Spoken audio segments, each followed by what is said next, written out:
या फिर हो बाजार का उतार चढ़ाव। कानून व्यवस्था का सवाल हो या फिर हो आम आदमी की आवाज। सरकार का रिपोर्ट कार्ड हो या फिर हो विपक्षी पार्टियों के आरोप।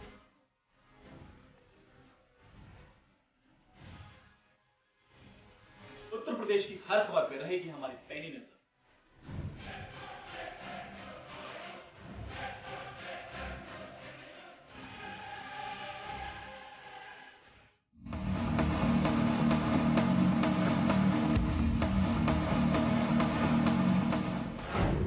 लोकतंत्र का महापर्व, नेताओं का इम्तिहान, जनता मांगेगी वोट का हिसाब। कौन होगा हिट, कौन होगा फ्लॉप, देखिए 14 का चक्रव्यूह, सोमवार से शुक्रवार सिर्फ चैनल 1 पर। इनके प्रायोजक हैं केश किंग आयुर्वेदिक तेल, the king of hair oil.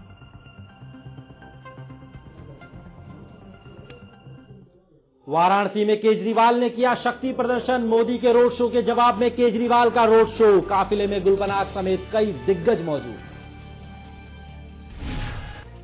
UP के गाजीपुर में गरजे मोदी। कांग्रेस अध्यक्ष सोनिया गांधी को लिया आड़े हाथ। सोनिया पर लगाया ऊंच नीच की राजनीति करने का आरोप। जासूसी कांड केस में जांच से पीछे हटी केंद्र सरकार। सुप्रीम कोर्ट का आदेश। गुजरात हाई कोर्ट में अर्जी दे याचिकाकर्ता। लड़की के पिता ने लगाई थी जांच रोकने की अर्जी। राष्ट्रपति प्रणब मुखर्जी नहीं करेंगे मताधिकार का प्रयोग। खुद को निष्पक्ष दिखाने के लिए लिया फैसला। प्रणब मुखर्जी की प्रेस सचिव राजमुनि ने की पुष्टि। और मोदी की जाति वाले बयान पर गरमाई सियासत। कांग्रेस ने मोदी को बताया था फर्जी ओबीसी, तो विवाद पर गुजरात सरकार की सफाई। 1994 में मंडल कमीशन की सिफारिश पर ओबीसी में शामिल हुए थे मोदी।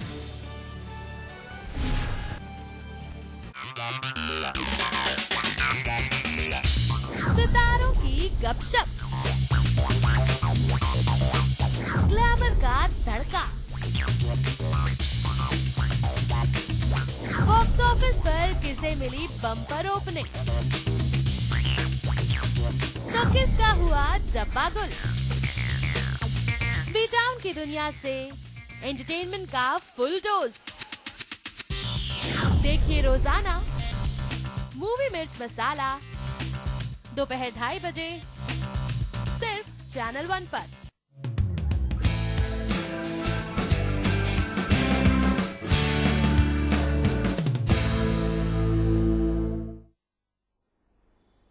नमस्कार, न्यूज लाइन में आपका स्वागत है और मैं हूं आपके साथ विपनेश माथुर। आज हम चर्चा करेंगे उस मुद्दे पर जो आखिरी राउंड की वोटिंग से पहले ही बड़ी तेजी से जोर पकड़ने लगा है। चुनाव शुरू होने से पहले लग रहा था कि नरेंद्र मोदी को पुराने साथियों का साथ जरूर मिलेगा, लेकिन चुनाव आगे बढ़ते ही शायद मोदी भी कॉन्फिडेंट या ओवर कॉन्फिडेंट होते गए, जो पुराने साथियों पर दागे गए विषैले शब्दवाणों के रूप में देखने को मिले। नतीजतन एनडीए के पुराने दोस्त अब मोदी के कट्टर दुश्मन बन गए हैं और राजनीतिक गलियारों में यही सवाल गूंज रहा है कि कैसे बने मोदी सरकार।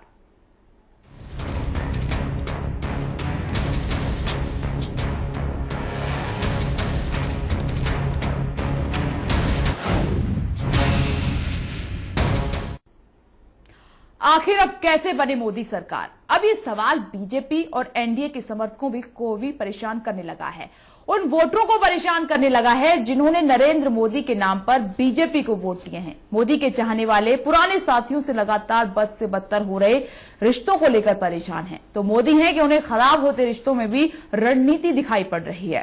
खराब होते रिश्तों में भी प्रधानमंत्री बनने का सपना पलता दिखाई पड़ रहा है। चलिए एक रिपोर्ट देखिए।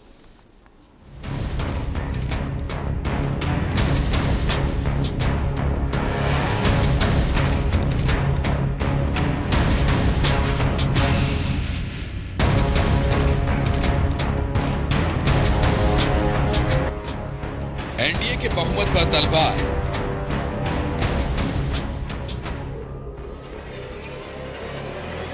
पुराने साथियों से बढ़ी तकरार।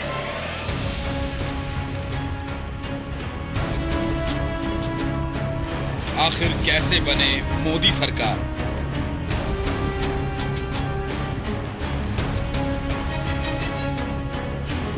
सोलहवीं लोकसभा चुनावों से पहले बीजेपी के मैनेजर्स ने भले ही एनडीए का कुनबा बढ़ाकर 25 पार्टियों का कर दिया हो, लेकिन अब जबकि 12 मई को आखिरी राउंड की वोटिंग होनी बाकी है, तो उससे पहले ही बीजेपी के आला नेताओं को ये एहसास होने लगा है कि तमाम कोशिशों के बावजूद सरकार बनाने के लिए 273 का आंकड़ा उनकी पहुंच से काफी दूर हो सकता है। यही वजह है कि बीजेपी के पीएम पद के उम्मीदवार नरेंद्र मोदी को चुनावों के बाद पुराने और अब बन चुके दुश्मनों के साथ जुड़ने में कोई ऐतराज नहीं है। वीरवार को एक इंटरव्यू में जब मोदी से पूछा गया कि क्या चुनाव प्रचार के दौरान एक दूसरे पर हमला बोलने से चुनावों के बाद इन दलों से हाथ मिलाने की संभावना खत्म नहीं हो जाती, तो मोदी ने क्या कहा, आप सुनिए। ये दरवाजा खुला रखने की भी रणनीति हो सकती है। मोदी ने इशारों ही इशारों में ये बता दिया कि चुनाव के बाद वो 273 के आंकड़े को पाने के लिए उन सब पुराने साथियों से भी हाथ मिलाने में बिल्कुल भी नहीं झिझकेंगे, जिन पर पिछले कुछ दिनों से वो कुछ ज्यादा ही विषैले शब्दों का बाण छोड़ रहे हैं। लेकिन अब आप मोदी के पुराने साथियों से भी सुन लीजिए कि क्या उनके इरादे हैं। अगर बीजेपी समर्थन के लिए गिड़गिड़ाएगी भी तो भी मेरी पार्टी उन्हें समर्थन नहीं देगी। एनडीए को इन चुनाव में बहुमत नहीं मिलेगा। बीएसपी किसी भी सूरत में मोदी को समर्थन नहीं देगी। मोदी को हार का डर सताने लगा है और पता चल गया है कि कहीं भी उनकी लहर नहीं है। राजनीति की 3 में से 2 देवियों ने तो साफ कर दिया है कि वो किसी भी सूरत में मोदी को समर्थन नहीं देगी। तो वहीं एआईडीएमके की चीफ जयललिता और बीजू जनता दल के अध्यक्ष नवीन पटनायक ने अभी मोदी को समर्थन के मुद्दे पर पूरी तरह से अपने पत्ते नहीं खोले हैं। लेकिन बावजूद इसके राजनीतिक गलियारों में सवाल उठने लगे हैं। कैसे बनेगी मोदी सरकार? कौन देगा मोदी को समर्थन? आखिर कहां से साथी जुटाएंगे मोदी? इस तरह के सवालों के साथ अब बुद्धिजीवियों और आम जनता के बीच खुलकर चर्चा और बहस होने लगी है। लेकिन मोदी के इतने विरोधी विषैले शब्दबाणों और सवालों के बीच उन्हें रणनीति दिखाई पड़ती है। ये दरवाजा खुला रखने की भी रणनीति हो सकती है। मोदी का ये जवाब उनके कट्टर से कट्टर समर्थकों को भी बिल्कुल भी समझ में नहीं आ रहा है। सभी जानना चाहते हैं कि 273 का आंकड़ा जुटाने के लिए विषैले शब्द बाणों और गाली गलौज के पीछे आखिर मोदी की कौन सी रणनीति है। बहरहाल अब ये रणनीति या तो ईश्वर ही जानता है या फिर मोदी।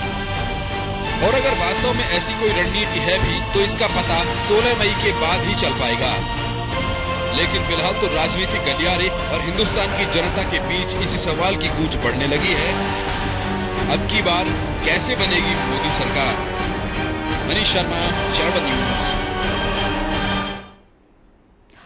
आज हम चर्चा इसी पर कर रहे हैं कि कैसे बने मोदी सरकार, और इसी पर चर्चा करने के लिए हमारे साथ स्टूडियो में मौजूद हैं कांग्रेस के नेता वीरेंद्र सिंह हमारे साथ मौजूद हैं, हमारे ग्रुप एडिटर राजीव रंजन नाग हमारे साथ मौजूद हैं, हमारे वरिष्ठ सहयोगी यूसुफ अंसारी हमारे साथ स्टूडियो में मौजूद हैं, और दिल्ली से हमारे साथ बीजेपी के नेता राव नरेंद्र सिंह मौजूद हैं। आप सभी का बहुत बहुत स्वागत है इस खास चर्चा में। सबसे पहला सवाल मेरा बीजेपी के नेता राव नरेंद्र सिंह जी से है।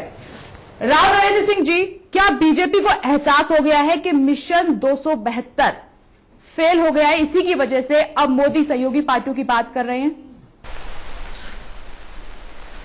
देखिए, ऐसा मेरा तो बोलना ये है, मिशन 272 नहीं 372 की बात कीजिए आप जी। आप 272 की बात करें, हम 372 की बात कर रहे हैं। लेकिन हमारे आगे मोदी जी के आगे कोई टिक नहीं पा रहा। मोदी जी के विजन के आगे कोई टिक नहीं पा रहा।